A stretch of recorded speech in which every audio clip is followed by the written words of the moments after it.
తిరుపతి జిల్లా Naidupeta RTC bus stand ప్రాంతాల్లో తాగునీటి వసతి, మరుగుదొడ్లు తదితర వాటిని నెల్లూరు జోనల్ చైర్మన్ సురేష్ రెడ్డి ఆకస్మికంగా తనిఖీ చేశారు. సందర్భంగా ఆయన మాట్లాడుతూ ఆర్టీసీ బస్టాండ్లో మంచినీటి వ్యవస్థ, పారిశుద్ధ్యం సరిగా లేదని అన్నారు.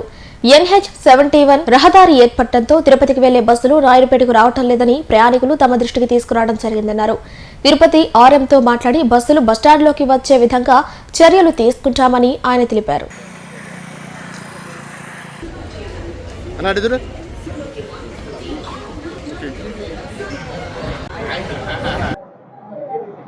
తిరుపతి జిల్లా నాయుడుపేట ఆర్టీసీ బస్టాండ్ ప్రాంతాల్లో తాగునీటి వసతి, మరుగుదొడ్లు తదితర వాటిని నెల్లూరు జోనల్ చైర్మన్ సురేష్ రెడ్డి ఆకస్మికంగా తనిఖీ చేశారు. సందర్భంగా ఆయన మాట్లాడుతూ ఆర్టీసీ బస్టాండ్లో మంచినీటి వ్యవస్థ, పారిశుద్ధ్యం సరిగా లేదని అన్నారు. NH-71 రహదారి ఏర్పడటంతో తిరుపతికి వెళ్లే బస్సులు నాయుడుపేటకు రావటం లేదని ప్రయాణికులు తమ దృష్టికి తీసుకురావడం జరిగిందన్నారు. తిరుపతి ఆర్ఎంతో మాట్లాడి బస్సులు బస్టాండ్లోకి వచ్చే విధంగా చర్యలు తీసుకుంటామని ఆయన తెలిపారు.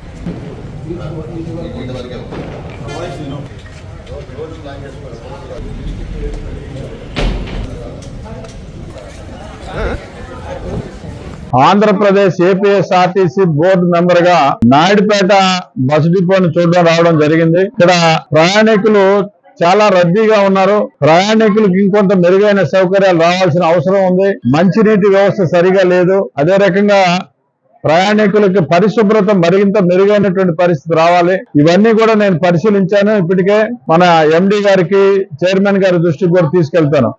అదే రకంగా ఈ ఆర్టీసీ డిపోలో వెంటనే రిపేర్లు చేయాల్సిన అవసరం ఉంది. లేకపోతే ప్రయాణికుల పై మీద పడేటువంటి పరిస్థితి ఉంది.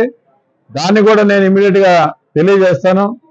అదే రకంగా ఇవాళ ఉన్నటువంటి పరిస్థితుల్లో ఆర్టీసీలో 40,000 ఏదైతే ఉన్నాయో ఆ కార్మికులు అనేటువంటి వ్యవస్థ, ఆర్టీసీకి ప్రధానమైనటువంటి వాళ్ళు ఎవరైతే ఉన్నారో డ్రైవర్లు, కండక్టర్లు, వాళ్ళకి ప్రమోషన్స్ రావాల్సిన అవసరం ఉంది. చాలా కాలంగా నిలిచిపోయినది. పని భారం ఎక్కువగా ఉంది. ఈ యొక్క కార్మికుల యొక్క శ్రేయస్సు కోసం గతంలో ఎంత ఖర్చైనా సరే వైద్యం మొత్తం భరించేవాళ్ళు ఆర్టీసీ డిపార్ట్మెంటే. ఇటీవల ఈ యొక్క ప్రభుత్వంలో విలీనం అయిన తర్వాత ఆర్టీసీ కార్మికులకి వైద్య పరిస్థితులు కూడా అంత మెరుగైనటువంటి పరిస్థితులు లేవు. వాటన్నిటిని కూడా మేము బోర్డులో చర్చిస్తూ ఉన్నాం. కాబట్టి ఆర్టీసీ కార్మికుల కోసంగా రేపు బోర్డు మీటింగ్ లోపల వీళ్ళకి రావాల్సినటువంటి ప్రమోషన్స్ ఏదైతే ఉన్నాయో వాటి కోసం కూడా మేము చేస్తున్నాం. అలాగే ప్రయాణికులకు మెరుగైనటువంటి వసతులు కల్పించాలనేటువంటిది ఇవాళ ఆంధ్రప్రదేశ్ రాష్ట్రంలో ఉన్నటువంటి కూటమి ప్రభుత్వం ఏదైతే ఉందో అది ఆలోచిస్తూ ఉంది. గత ప్రభుత్వం యొక్క అనాలోచిత కారణాల చేత రోడ్లు పూర్తిగా ధ్వంసం అయిపోయి ఆర్టీసీ బస్సులు మొత్తం కూడా పనికి రాకుండా పోయినాయి. వాటి స్థానంలో సుమారుగా 2,900 బస్సులు ఇప్పటికే ప్రత్యామ్నాయ బస్సులు ఏర్పాటు చేయడం జరిగింది. చంద్రబాబు నాయుడు గారు, పవన్ కళ్యాణ్ యొక్క వాళ్ళ సారథ్యంలో, నరేంద్ర మోడీ గారి సహకారంతో రాబోయేటువంటి రోజుల్లో ఆర్టీసీ యొక్క సంస్థని మరింత మెరుగుపరచడానికి కోసంగా ఎలక్ట్రికల్ బస్సులు ప్రవేశపెడుతున్నారు. ఎలక్ట్రికల్ బస్సులు రాబోయేటువంటి రోజుల్లో 3,200 బస్సులు రాబోతున్నాయి. బస్సులన్నీ కూడా హైవే వచ్చిన తర్వాత అలా వెళ్ళిపోతున్నాయి అనేటువంటిది ప్రధానంగా ఒక సమస్య ఉంది.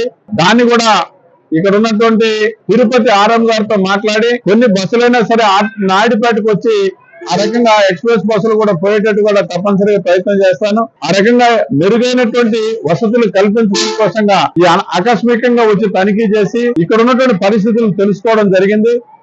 ఆ రకంగా కొంత ఈ యొక్క ఆర్టీసీ అధికారుల యొక్క నిర్లక్ష్యం కూడా దీంట్లో కొంత ఉంది. అది మంచి పద్ధతి కాదు. వెంటనే దీనిపైన ఉన్నతాధికారులు కూడా తరచుగా విజిట్ చేసి మరింత మెరుగైన సౌకర్యాలు కల్పించాల్సిందిగా డిమాండ్ చేస్తూ ఉన్నాం.